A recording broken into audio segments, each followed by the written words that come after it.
Happy Mother's Day! This is 12 tips for autism moms. My husband and I have 5 kids and our 2 youngest are autistic. And one of the tips has to do with a Mother's Day present that my husband and kids gave me, and I was super surprised. I had no idea it was even coming in the mail. What if you guys get Mommy for Mother's Day? And the last tip that I'll be sharing is the best advice by far that I've ever received to connect with my autistic kids. The first tip is to plan on the calendar consistent times where you do something that is really enjoyable and fun with your autistic child. Now, this is going to look different for everyone, and how often you can do it probably depends on what the activity is and how much time you have in your schedule. And if you're one of those parents who just have been selflessly doing what they want to do all the time, then good job. You're a good mom, but find out what you like to do with your child. Do you like to go on walks together in nature? Do you like to just sit and read together? Do you like to watch funny shows together and laugh together? Do you play Legos or games together? What is it that you really, truly enjoy doing with your child? Find out what that is and make sure that it happens regularly. Ezra, our 8-year-old, has level 3 autism. He's nonverbal. He has ADHD, most likely OCD, and apraxia of speech, which that is a planning disorder. Look it up. It's a doozy. I would be lying if I said everything was butterflies and rainbows. Sometimes it's really hard. And so if I don't schedule those times of taking Ezra on a hike in nature or doing something else that we both really enjoy doing together, then it just makes the journey so much harder to enjoy. This is one of the reasons why my husband and I actually sold our home. My husband quit his job and we moved into an RV full-time, 5 kids in an RV. We traveled to all the national parks. All of our kids love hiking. Ezra probably likes it the most. And I love being in nature with Ezra because I feel like he is happier. I feel like he's more content. Most of the time when it's just our family and we're hiking on a trail, Ezra will just laugh. He'll laugh the whole time. Sometimes as we visited all these national parks, we built these amazing memories and we have it all on video, and we actually haven't shared everything yet. We post regularly of our unique normal with our 5 kids and 2 on the spectrum, so please consider subscribing.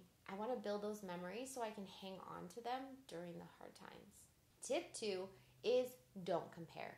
Please, whatever you do not compare your child with another child. Don't even compare your autistic child with another autistic child. That's not even fair either because the spectrum is so wide. My 2 kids who are autistic are so different from each other. Simon has level 1 autism. Ezra has level 3 autism. We're talking totally different ends of the spectrum. Because when you compare your kids to other people, it's completely unfair to you as the parent and to the child. They are living their own life as an autistic individual. It's going to look different, and that's okay. But you as the parent can just look at your child and see the progress that they've made. If they achieve something, who cares what age they are when they achieve it? Who cares if someone down the road or a neighbor or a friend or a cousin did that 5 years before they did? Like, who cares? It doesn't matter. What matters is your child and the path that they're on. And celebrate every single milestone that you can. And that's actually the 3rd tip. Celebrate. When your child achieves something, when they do something that brings them more independence, more autonomy in their life, it doesn't matter when it happens. Celebrate it. Share the news with people. Be excited. I will tell people all the time how excited I am that my 8-year-old is finally peeing in the potty, and they'll look at me and be like, what? And I don't care because I am truly excited and I'm proud of him. And as an autism mom, I want to look at my child and try to encourage them to be the best selves that they can be, not to be someone else. I'm so proud of Ezra for the progress he's made.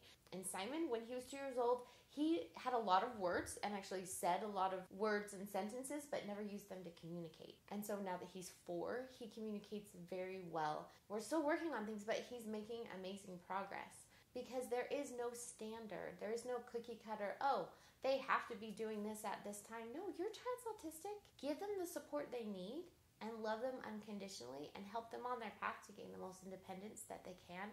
And that's what you should focus on. And that's actually the next tip is focus.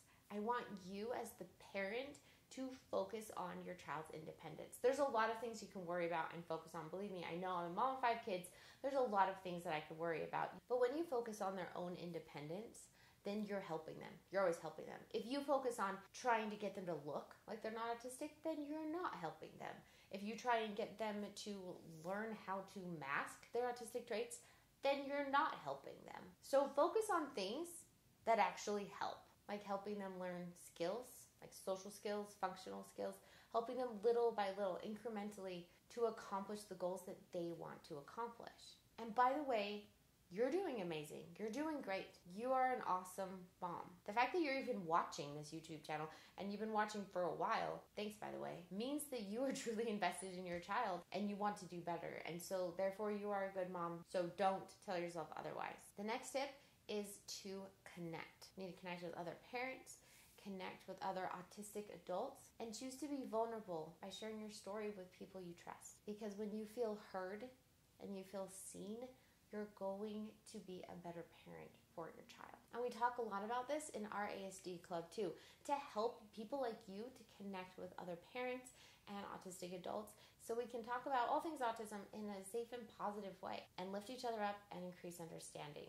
So click the link below and you can join our ASD club where we meet weekly on a video chat.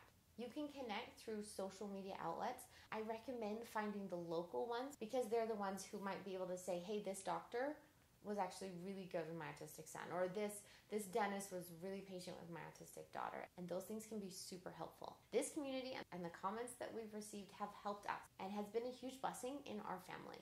And if you're interested in one-on-one coaching, we have a link for that below in the description as well.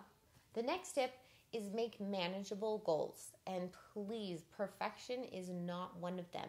Do not expect yourself to be perfect. Give yourself some grace. Of course, we should always have goals for ourselves and to try and improve, but make them little by little because that is manageable. That is doable. One time I just decided, you know what, I need to wake up early. I'm going to wake up at 6 a.m. no matter what, every morning. I didn't do it. I did it for like 6 days, and then on the 7th day, I was like, this is the worst. And sometimes I needed to sleep in a little bit because I was up all night with my screaming child. You know, it happens sometimes. That goal was not a good goal for me. That goal might be good for you. I don't know. But it was too much for me. I needed a little bit at a time. What I needed at that time was maybe just Tuesday and Thursday I wake up early. Or maybe I just wake up early on the days when my child doesn't wake me up in the middle of the night. That's a goal because I can get a lot done in the morning and that does help me. So please make manageable goals because if you have perfection in your mind as the goal line, then it ends up just being a stick you hit yourself with and not a line you end up achieving. And that goes into our next tip. Forgive yourself. Please do not be one of those moms who goes to bed just feeling guilty every night. I can tell you right now, you are not too much and you are enough. You can do this. And if you need help, please get it. There are many ways to get help. Look around locally first. That's going to be your best bet. Especially if you're in the United States, then there should be respite care. There should be insurance to help with therapies. And if your child is in the school system, then they should have an IEP along with their diagnosis of autism. I know it's tiring and it's hard sometimes, and sometimes you have to bring a lawyer to the IEP meeting. Believe me, I understand. But you will be a stronger advocate for your child if you forgive yourself. Please don't think you have to be the perfect mother, whether your children are autistic or not. That's not going to happen. Or maybe think about it this way. What if you are perfect because you're perfect for them? And maybe they're perfect for you. They're exactly what you need to become the person you're meant to be. The mom guilt is real. The struggle is real, and do not go there. This next tip is my personal favorite, and that's make time for yourself. Make time for yourself to take showers. Make time for yourself to have that midnight bath, to be able to relax. Make time for yourself to have a hobby, to go out with friends, to practice the piano, to create something that you enjoy, whether that's art or for me, it's editing video. Yes, I edit all this video. It's so fun. Make time for yourself. And this is something that I don't do very well when it comes to relaxing. I'm not very good at relaxing. Imagine that. It's hard for me. And so this Mother's Day, this is what my husband and my kids got me. Why is there cords? What do you guys think? Is this for mommy? Oh. Is this chair for mommy so she can relax? What do you guys think? What's that? Dad! Dad, what? That's a paper. That's a paper? A tube. And now it is a chair. Oh, is it a chair? Should we build it for mommy? Yeah. Is this going to be a surprise for mommy? So she can relax after she spends all day playing with you guys and helping you be happy all day? Yeah?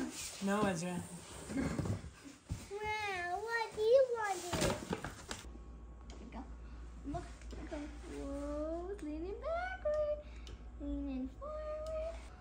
how high you can get.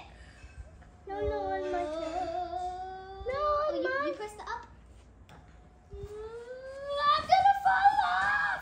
I'm gonna fall off. Oh, here we go. And up. And down. Give you a nice massage. Do you like that? Is that so fun? Simon, can you hold my hand?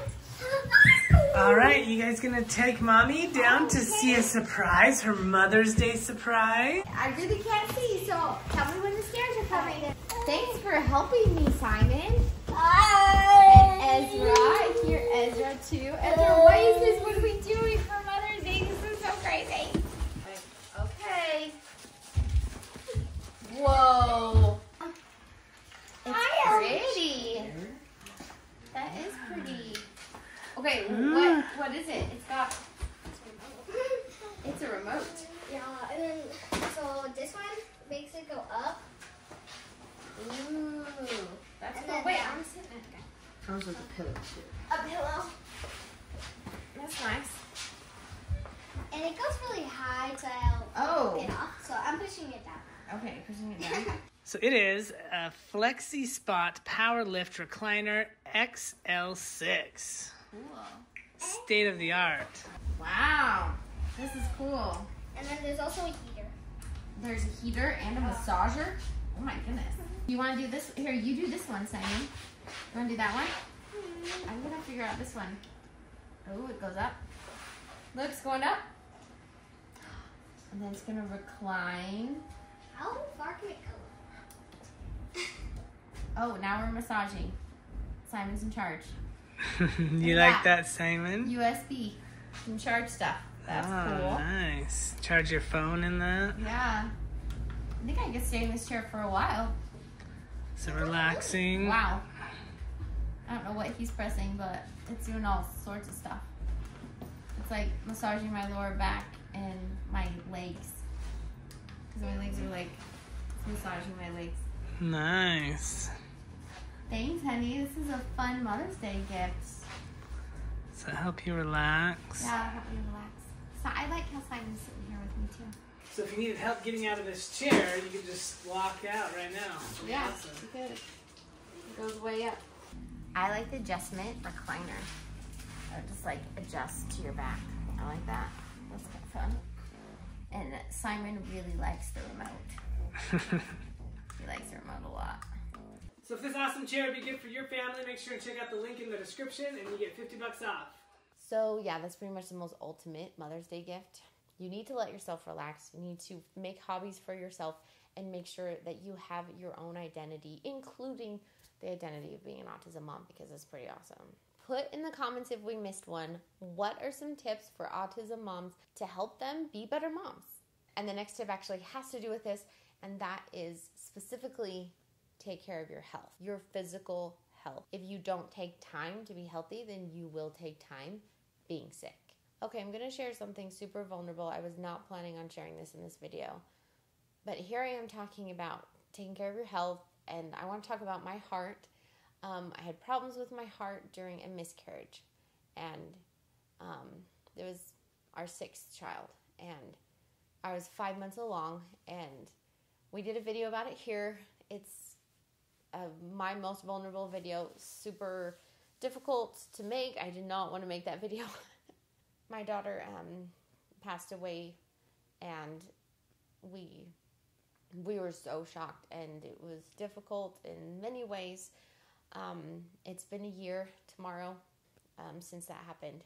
And since then, I've actually had a hard time with my heart. And so now I see a cardiologist, and she always encourages me to exercise my heart, because she said, you do have a healthy heart, but it needs to be exercised. You need to go and get your heart rate up every day. And so I try and do that every day. And do I do it every day? No. Sometimes I don't. I'm not perfect. But that makes such a big difference for me to be able to go out and do Zumba. And you can see here I got video. I literally asked a random person at my gym that I didn't even know. Her name's Michelle. Thanks for videoing this. I was doing some stretches after our Zumba class, and so she took a video of me here stretching. So find something that you enjoy doing that does get your heart rate up. You'll thank me later. Even if it's just a little bit every day, you owe it to yourself to take care of that amazing body that you have been given. The next tip is laugh. Find out what makes you laugh and make it happen more often. My husband and I love stand-up comedy, but honestly, it's hard to find stand-up comedy that's clean. And so we'll find that friendly version of stand-up comedy. Simply laughing will help you be healthier. It will help your mood, it will help your mental health, and it will help your physical health. I love playing games with my older kids. Sometimes they get super competitive and they just make me laugh so hard. So we try to play games at least a couple times a week. And it's one of my favorite things to do. The next tip is positive affirmations. Ask yourself, how do you talk to yourself? Do you talk to yourself like you are a good friend? Do you talk to your child like you're their good friend? Like you're on their side? The way you talk to other people and yourself really matters. And most people don't really talk to themselves very nicely. And so I will do positive affirmations in the morning sometimes, like in the car when I'm driving. Here's an example of what I did just this morning. All right, I'm going to go and get some work done. That's what's going to happen. I've got my glasses. I'm going to get some work done. It's going to be great. Time for an affirmation. Let's see what's a good one. Remember, you are dearly loved. The last tip that I have for all mothers out there with autistic kids is enter their world. Enter your child's world. Now, this is going to look different for different kids, right? If you have a more level 1 child who talks a lot and is able to maybe share with you things that they like to do, maybe their intense interests, then listen and ask them questions about the things that they're interested in. This is a way of entering their world. If they love a certain rock band, then take them to the band. If they love a certain character, then go and visit that character somewhere at a theme park or something. If your child's more like my son Ezra, who's nonverbal, and it's difficult to connect with him because he can't tell you what he loves and how he feels, then please do this one thing. Enter their world by copying their behavior. Now, of course, don't copy any behavior that you don't want them to do. When I copy Ezra's behavior, he notices. When I sit next to him and I take a cord, he loves cords. He likes spinning with cords and wrapping them around his hand. When I take a cord, I wrap it around my hand and he just watches me like side eye. He looks at me and he's like, she gets me. That's my mom and she gets me. She sees me. She's like me. That is a way to enter their world. That will help you build a strong relationship with your child. That will help build trust between the two of you. And that will help them feel safe with you enough to share things with you. Here's our day in the life video and here's our autism playlist. And remember, if you have a child who's autistic, you're in good company. Have a happy Mother's Day.